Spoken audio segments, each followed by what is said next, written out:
Capítulo 23 del curso bíblico Recorrido por las Sagradas Escrituras. Seguimos en el recorrido del libro de Samuel con la apasionante historia del pueblo de Dios cuando empezó a ser gobernada por reyes.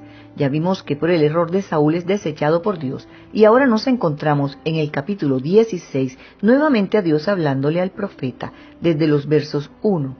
Un día el Señor le dijo a Samuel: ¿hasta cuándo vas a estar triste por causa de Saúl?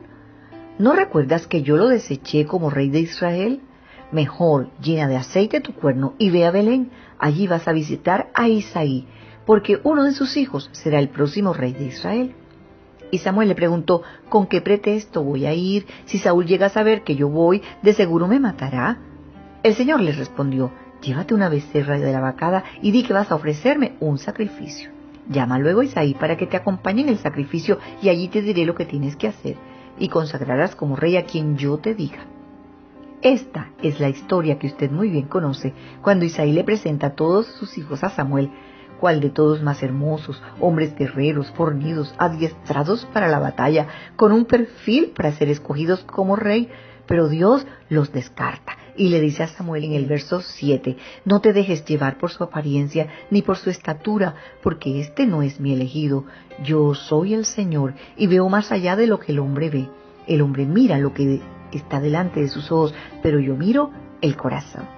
Así que Dios ya había escogido al que nadie sospechaba, al más pequeño, al más humilde, al pastor de las ovejas de su padre, nada más y nada menos que a David, el dulce cantor de Israel, el hombre que llegaría a tener el corazón conforme al corazón de Dios. Siga leyendo en el capítulo 16 en los versos 10 en adelante. Isaías le presentó a 7 de sus hijos, pero Samuel le dijo que el Señor no había elegido a ninguno de ellos, y le preguntó: ¿estos son todos tus hijos? Isaí respondió: falta uno, que es el menor, pero él anda cuidando las ovejas. Y Samuel le dijo: manda a traerlo, porque sin él no podemos sentarnos a la mesa. Isaí mandó a traerlo y cuando éste llegó lo invitó a pasar. Era un jovencito rubio, de hermosos ojos, de agradable apariencia.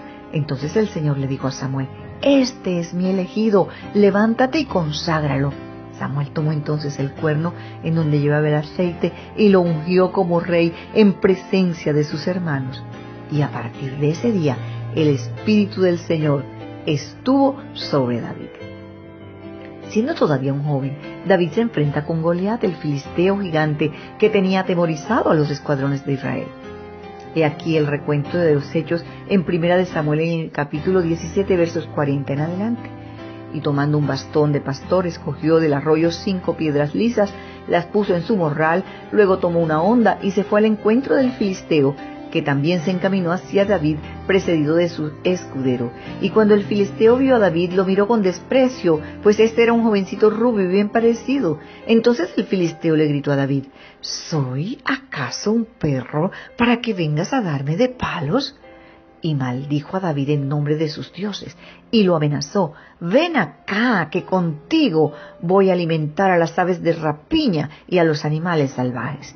Pero David respondió: tú vienes contra mí armado de espada, lanza y jabalina, pero yo vengo contra ti en el nombre del Señor de los ejércitos, el Dios de los escuadrones de Israel, a quien tú has provocado. Hoy mismo el Señor te entregará en mis manos, te voy a vencer y te voy a cortar la cabeza, y los cadáveres de tus compatriotas se los voy a dar a las aves de rapiña y a los animales salvajes. Así en todos los pueblos se sabrá que hay Dios en Israel. Toda esta gente va a saber que el Señor no necesita de espada ni de lanza para salvarlos. La victoria es del Señor y Él va a ponerlos a ustedes en nuestras manos.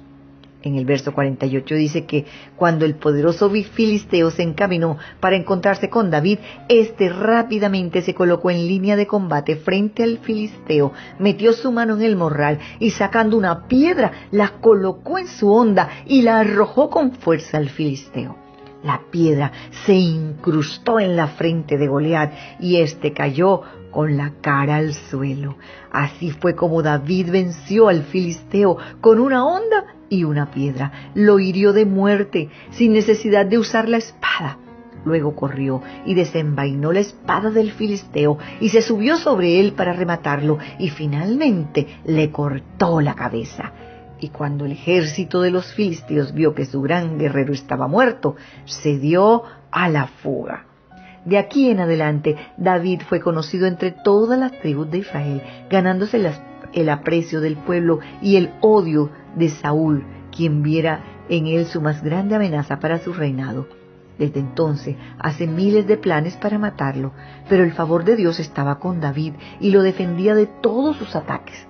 En cambio, David respetaba al rey y no se atrevía a hacerle daño alguno. Él prefirió esperar en el Señor y serle obediente, siendo paciente al esperar el cumplimiento de la promesa de que algún día él llegaría a ser el rey de Israel. La gran amistad que surge entre David y Jonatán, el hijo de Saúl, le salva la vida, y el pacto que hacen de amistad dará sus frutos. El día en que David, ya siendo rey, hace misericordia de su descendencia, dejando con vida a Mefiboset, quien fuera su hijo, a causa de la promesa que se hicieran ambos antes de separarse. Leamos Primera de Samuel, en el capítulo 20, los versos 13 en adelante. Si acaso mi padre piensa hacerte daño, que el Señor me castigue, y más aún si no te lo hago saber, para que puedas ponerte a salvo. Que el Señor esté contigo como estuvo con mi padre. Y si logro sobrevivir, espero que me trates con la misericordia del Señor. Así no moriré. Espero que siempre te muestres misericordioso con mi familia. Y cuando el Señor haya eliminado a todos y cada uno de tus enemigos, no permitirás que el nombre de tu amigo Jonatán sea borrado de tu casa. Así fue como Jonatán hizo pacto con David y añadió: que el Señor tome venganza de tus enemigos. Luego Jonatán le rogó a David que por el cariño que se tenían le jurara cumplir con todo esto.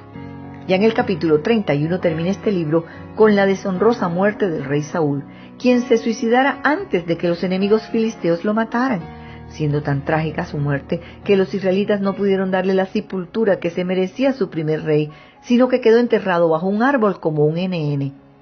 Tenga en cuenta este suceso, que en algún momento de este recorrido por las Sagradas Escrituras recobrará la importancia que merece. Hasta aquí el primer libro de Samuel.